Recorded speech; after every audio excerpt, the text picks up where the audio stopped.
மழை இல்லை என்றால் பசுமை இல்லை. ஆனால் மழை மறைப்பது என்ன? ஒரு புதிய திகில் கதைக்கு தயாரா? கரூர் அருகே உள்ள வெள்ளமலை கிராமத்தில் வறட்சி நிலத்தை பஞ்சமாக்கியிருந்தது. பசும்புல் ஒரு மறந்த கதையாக மாறியிருந்தது. கண்ணன், ஒரு நேர்மையான விவசாயி, தன் குடும்பத்தை காக்க முடியாமல் தவித்தான். ஒரு நாள் கிராமத்தின் பழைய கிணற்றடியில் ஒரு முதியவர் அவனை அணுகினார். மழை வேண்டுமா? இந்த பழைய வெள்ளி நாணயத்தை கிணற்றில் போடு என்று சொல்லி ஒரு தேய்ந்த நாணயத்தை கொடுத்தார். ஆனால் அதன் ரகசியத்தை தேடாதே என்று எச்சரித்தார். கண்ணன் அந்த நாணயத்தை கிணற்றில் போட்டான்.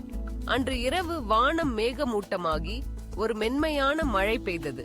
மறுநாள் அவன் நிலத்தில் பசும்புல் துளிர்த்தது. பயிர்கள் செழித்தன. கிராமம் மகிழ்ச்சியில் திளைத்தது. ஆனால் அவன் மனதில் ஒரு சந்தேகம் எழுந்தது. இந்த மழை எப்படி திடீரென வந்தது? ஒரு இரவு அவன் கிணற்றை நோக்கி சென்றான். அதன் அடியில் ஒரு மங்கலான ஒளி தெரிந்தது. அவன் ஒரு கயிறு கட்டி கிணற்றுக்குள் இறங்கினான்.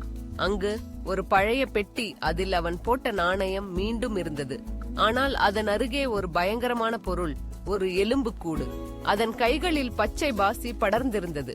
திடீரென ஒரு குரல் எதிரொலித்தது, குளிர்ந்து ஆழமாக, நீ என் மழையை எடுத்தாய். கண்ணன் திடுக்கிட்டான். கிணற்று நீர் கொந்தளிக்க தொடங்கியது. அவன் வெளியேற முயன்ற போது நீர் அவனை இழுத்தது. ஆனால் அவன் கைகளில் ஒரு வெப்பம். நாணயம் ஒளிர்ந்து நீரை அமைதிப்படுத்தியது.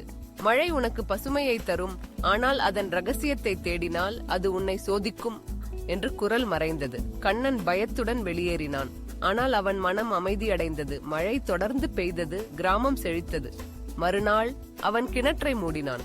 மழை நல்லது, ஆனால் அதன் மர்மத்தை தொடாதே என்று தன் குழந்தைகளுக்கு சொன்னான். கிராமவாசிகள் அவனை ஒரு ஹீரோவாக பார்த்தனர். ஆனால் அவன் மட்டுமே உணர்ந்தான், மழையின் நிழல் எப்போதும் அருகிலேயே உள்ளது.